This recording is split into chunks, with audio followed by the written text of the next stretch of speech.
What's up, everybody? Thralls Miller here once again. I'm Necrotic Nick. I'm Jammin Jon. I'm Shredlord. Miller. And we have an album review for you. So one that came out on the 19th of August that we all wanted to go over was the latest offering from Soilwork. Övergivenheten. I think that's how you don't say that. I don't know.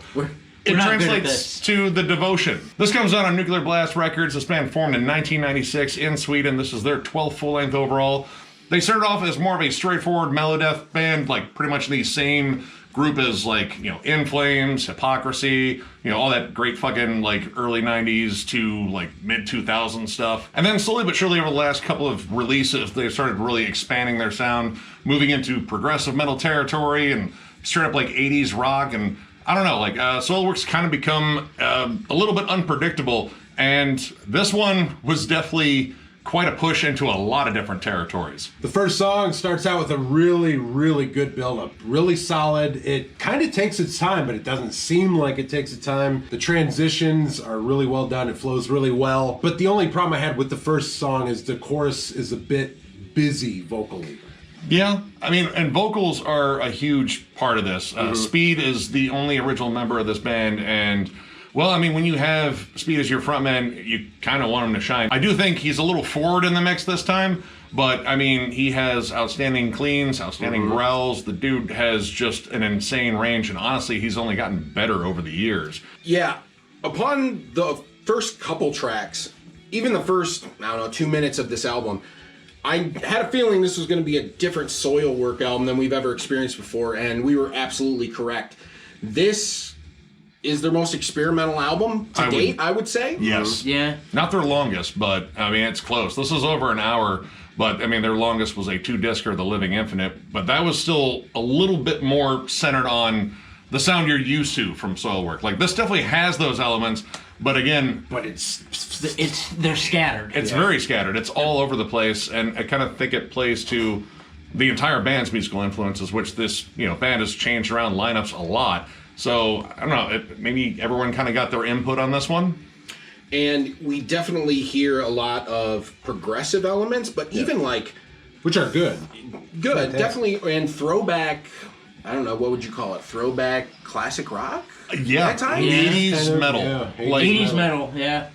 Death, I Hear You Calling. God, that one is like kind of a straight up, like, old school, like, Judas Priest song, except with more sense. So, I mean, not necessarily, you know, Turbo, because no. But I really love the drive of that song. It's got a really good Turbo. underlying rhythm to it. I like it. It's a good driving anthem. Like, honestly, when that one came on, all of a sudden I got memories of me sitting in my PJs in front of the TV watching MTV when I was a kid. You know, when that channel played music. That was fucking forever ago. They played music? Yeah, it's weird. It was before all the reality shows started infecting everything. They played music. Wow. You know, Music television played music? yeah. It's all about the I know, thought it right? was- Isn't that I thought it was weird? about shitty reality Strange TV. concept. Oh, okay. Okay. Well, you learn something new every day. Yeah. Just kidding. Fuck you, MTV. But that one and the song, God, it's in French. Nous sommes la guerre? No. Plus for Probably Trump. not. Right. More of a synth-driven track with more clean guitars, but it has like this big kind of Scorpion-style riff to it. Yeah. And I've been going through a lot of old Scorpions here lately, and that kind of instantly connected with me. Well, But for a song that it means we are war, I was expecting something a little different. It's more of a Cold War. I don't know. I think they take a proggy approach on that song, most specifically. First of all, I love the drum work in the verses. The ghosty snare, man, that's fun. like bouncy, very 80s, but very prog. And with it being the second album of this drummer, I have no clue what his name is. So. I forget his name, but he was Dirk's understudy, and when Dirk got the nod to join Megadeth, he was the heir apparent, and I mean, he's done a good job. I liked his work on Verkligen. Yeah. I thought that was a really solid album. Yeah, I like how he changes his patterns to a little bit to stand out. Like, there's some of these 2/4 kind of beats that he's doing, but he'll accent the snare on the 2 and 3 to kind of give it more a pop in between, and I dig his choices. I don't think he's like as like dynamic as Dirk, because Dirk, I think, is just, you know, he has a distinct style. Like, you can actually pick him out, but I think he's a solid replacement. His drum work drives the songs, and well, in terms of driving the songs, I feel like this is more vocally driven and just sort of rhythmically driven. The guitar work is good, But sometimes it kind of gets buried because there's a lot of extra stuff on here. Yes. The production it's a huge production. The vocals are pushed to the forefront, and at times the guitars get a little bit buried behind the vocals, and even the keyboards. The keyboards Yeah. keyboards are really loud. I really out think, front too. this album they made a big push to be epic. Very Almost epic power battle. metal too at times. Yep. Yeah. Power metal has kind of always been a part of their sound. Like they've even admitted that in the past. Like, yeah, power metal it's kind of what drives the chorus. But it's more at the forefront this time. Well, the clean vocals really take over in here. Like, generally before it was like kind of 60-40 harsh to clean vocals. Like generally you would just hear the clean vocals in the choruses. Now they're on the verses too, and the bridges, and with a more progressive style in some of these songs. Yeah. You hear them more because it's just whatever that part seems to call for, and Speed can fucking sing, so you kind of just let him. Yeah, but some of these songs fall into a state of feeling and sounding like a perpetual chorus. Yeah. It's just a pre-chorus and a chorus all the time. There's nothing, it's just always up here too much for me. Yeah. No, I can get what you're saying, man. I get it. The dynamics, it would have made some of the choruses pop more had the dynamics been lower or at least different in some of the verses. Yes. A different feeling, tempo. There's a million different ways you could do it. I'll give them this. If you're after a catchy chorus, like a catchy, hooky, epic, huge chorus, they got that. Oh, yeah. They got that all day, which is, something they've always kind of had. But Yeah. I mean, But if everything's epic, then does anything become epic? Plateaued. You're right. Nothing is epic if everything is epic. right? And at least before, in like their earlier style, like you would have harsher, heavier verses, like, just more heavy driving, more traditional melodic death metal. Melodic death metal is kind of, I wouldn't even say secondary in here. It's almost gone. It's almost gone. Yep. And I mean, I think the band's kind of cool with that. They're kind of branching out and doing some different things. And this is, I don't know, kind of like a showcase of like different directions they could possibly go. But at least when they had that solid melodeath sound before, like the choruses really stood out because they were dramatically different than the verses. Now, a lot of the verses are very epic too. Yes. Which, that's cool, but I think you're kind of missing at least that initial draw that they had. A song like Electric Again is actually kind of a good example of their older sound, just kind of done differently now. Like, it's definitely bigger and more lush, but it has, the blast beats, heavy tremolo guitars, the verses are more aggressive, there's more of a punch to them, and then you get the big epic chorus. Yeah, that song kicks ass. And a I cello love that. solo or something. Yeah. Yep. Some kind of string solo before the guitar solo, which was really interesting. A lot of extra instrumentation on here. There's banjos too, I believe. There was like a lap steel. Yep, some steel guitar in the beginning, man. But yeah, on Electric Again, now that we're on that song, I still think the vocals, it could have helped the song if they were down a little bit to help the guitars out, I guess. Yeah. Because the guitars in the choruses just totally wipe out, and you don't really hear much of them. And then they come in at some parts. The guitars are very off for me in this overall. They come in and they sound great at times, but then other times you can't even hear them. This Godless Universe was the one that I really had issues with that because that's the one that introduces almost an entire string section, which is cool. Yes. Like it gives it like, a very interesting vibe. I like that, but the guitars get completely buried because you have the string section and then you have the synths on top of that, and then somewhere underneath, lurking, is the guitars, and I just don't feel like they're present enough in that song. I mean, when they drop out all that stuff, you can hear them again, but once you get down to the bigger, more epic parts, which kind of take over the song, there they go again. And it's hard to do. I've talked about it before. When you have so much stuff that works in that same frequency range, it gets hard to get that stuff mixed and to make it where everything is heard. A good example of where the guitars are up front and sound great is Golgotta. And the solo had a lot of feel to it in that song too. I felt that the solo was a little different. I like the phrasing of that riff, actually. Yeah. There's actually a really prominent riff in the beginning, and there's riffs here, obviously, but when the guitars set up the vocals, sometimes it's some strumming, or even when the riffs are playing in the background, it's kind of faded. The beginning of Golgotta really just has this fucking in-your-face upfront riff, and it was a nice way to start out the track. All of us were like, is that That's a riff. Is that a riff? That's a Ooh. riff. It's a riff! And honestly, it was songs like Golgotta and Vultures that really stood out to me as them fully embracing prog and doing a really good job. Yes. Dream Theater would be very proud. Dude, legit, as soon as you said this kind of sounds like Dream Theater, I instantly heard it, and then instantly I thought, man, what if Speed replaced James LaBrie? Don't talk like that. I know people like him. But Speed's a better singer, I'm just saying it. Ooh. Well, to be fair, Hot take. Speed didn't have a bunch of polyps on his throat after his band created their greatest album ever, maybe. Yeah, you know, James fair. LaBrie, Yeah. he started this great singing career, and then all of a sudden he had like 100 polyps on his throat and had to have throat surgery. So for a guy whose throat's been destroyed by the razor, he does pretty good. Yeah. That's fair. That is fair. That's fair. And honestly, another one that I think kind of embraces their proggier side, which, you know, when it comes down to the entire flow of this album, it feels, at least to me, like 3 different EPs, 3 very distinctly different styles, Yes. and it's kind of arranged oddly. So the flow of this album's very uneven, but the prog side, I think, was definitely the strongest side. And the last track, On the Wings of a Goddess, Through Flaming Sheets of Rain. That is a mouthful. But thankfully in English, because if that was in Swedish or Norwegian or French, I'd just say, We would have just "Fuck said Yep. the last song. Yes. Just had a picture of the title under But it's the longest song and probably has like the most movements in it. It really just embraces being a progressive song overall. Like there's a lot of cool transitions and dynamics. Kind of everything kind of works on that one. Well, if anything, I think it's like a culmination of the entire record. Like, here's a little piece of everything that we did. But we put it together correctly, so it works. And what epic record would be complete without a couple instrumentals, right?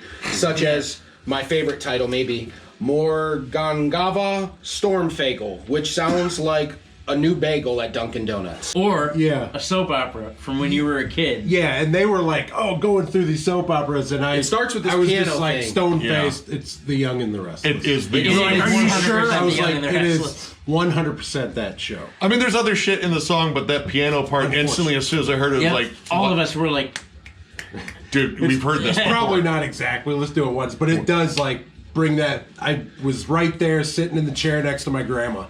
I Yep. was 6 years old. yep. Where you're going, do we have six to to- watch this? Oh my Yeah. god, it's fucking boring. Yep. Will one of these people die? Yep, I should was- say- They're was- in a coma. I I've was been in a young. coma for Yep. 3 seasons. Yep, my mom used to watch that crap Yeah. all the time. It was an instant barrage from 6 to like 14 for me. Of I gotta watch my stories. They're my stories, okay? Victor. man when he Okay, died. Maria. Give me the Smash soap operas, just so I can say that. And there's also another interlude, The Everlasting Flame, which sounds like a soap opera on a different channel, like not ABC, but maybe CBS. Yes, this was a CBS fucking. I don't know. Oh man, I could really like correct you guys, but it would just be embarrassing. General Stormfagel. Oh, shut up. No, go on. Please, enlighten us. Yes. Why don't we talk about this? I love my grandma. I'll leave it. Here's to grandmas, because grandmas to grandmas. kick ass. My grandma's the best. My grandma's been dead since I'll the watch 80s. Young and the Restless until I die for my grandma. Why can't you just watch MacGyver like a normal kid? Oh, I watch that too. Okay, good. That's good. But the interludes also bring up kind of an issue with this, is the length of this album. It is over an hour, and then you have these 2 interludes that take up probably like another, 3-4 minutes. And some of these songs kind of feel a little repetitive. Like you have certain songs that sound very similar, like Valley of Gloam and Harvest Spine, that kind of have the same vibe overall, kind of the same almost metal meets power pop kind of feel. Like they're more major chordy, they're more peppy, but they sound very similar. And I just feel like there's a fair amount of fat on this album that could have been trimmed off, because you have a lot of songs that are kind of similar to one another and kind of run into one another. Or they could have made 3 separate EPs, because it really does kind of boil down to that. You got your proggy songs, you got your cheesy poppy songs, you got a couple instrumentals.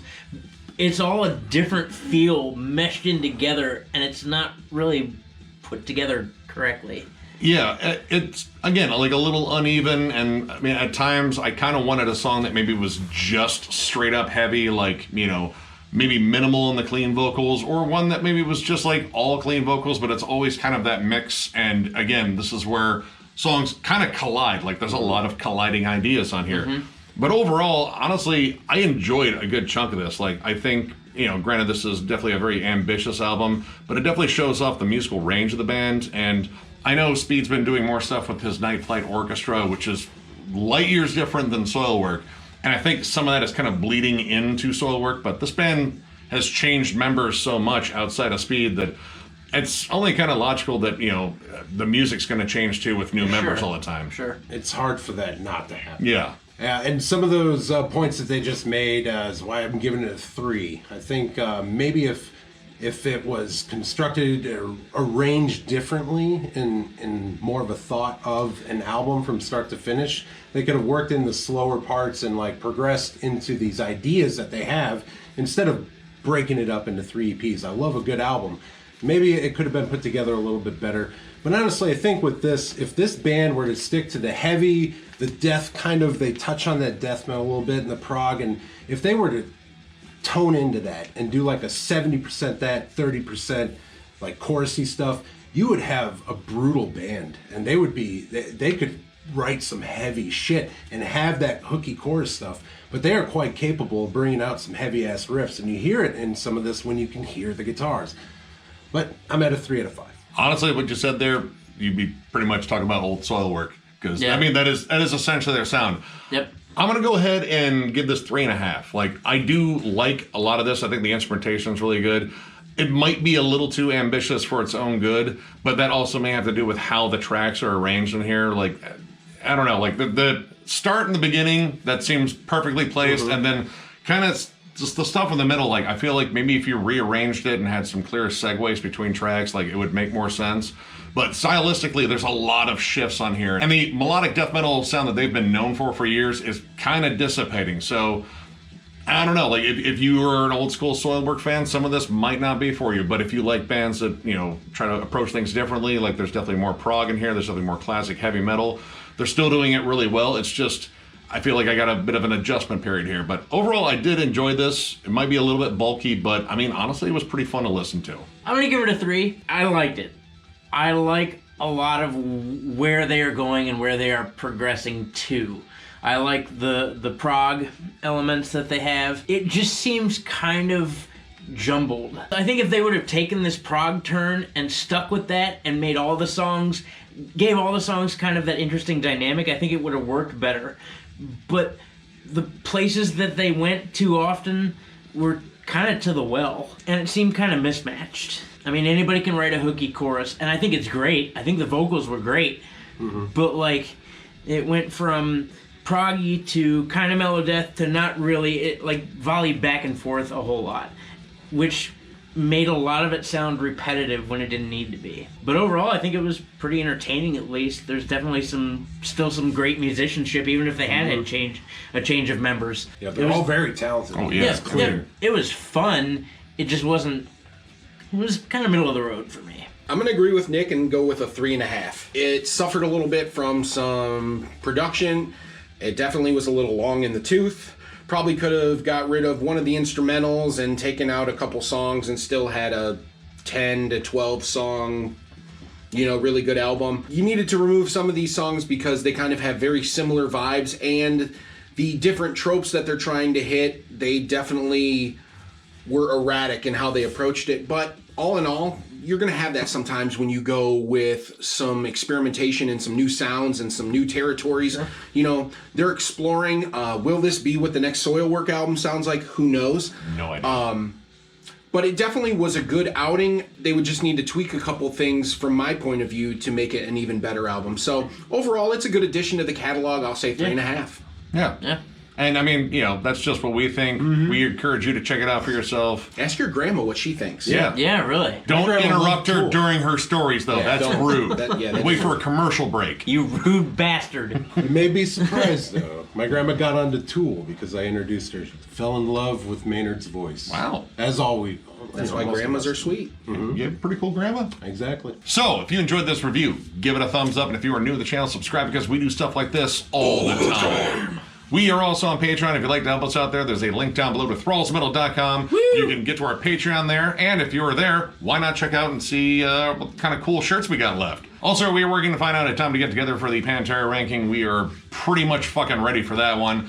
I've been looking forward to it for a while. And as for anything else going on, of course, tons of reviews. I got a new segment coming up. Look out for that. And, well, let's get down to the thank yous because this is probably the most awkward part because I end up saying the same shit every time. But thank you guys for liking, subscribing, all that shit. And you. Yeah. And you. This has been an amazing thing going on here. And it still bewilders me that it has taken off to this point. It's fucking wild, and it's due to you guys. Doo-doo, you guys. Doo-doo. I said it said doo. You said doo-doo. Doo-doo. And now we gotta wish them a do. So it's another do. Dude. You gonna bid him a doo-doo? I will now bid you all a doo-doo. I do.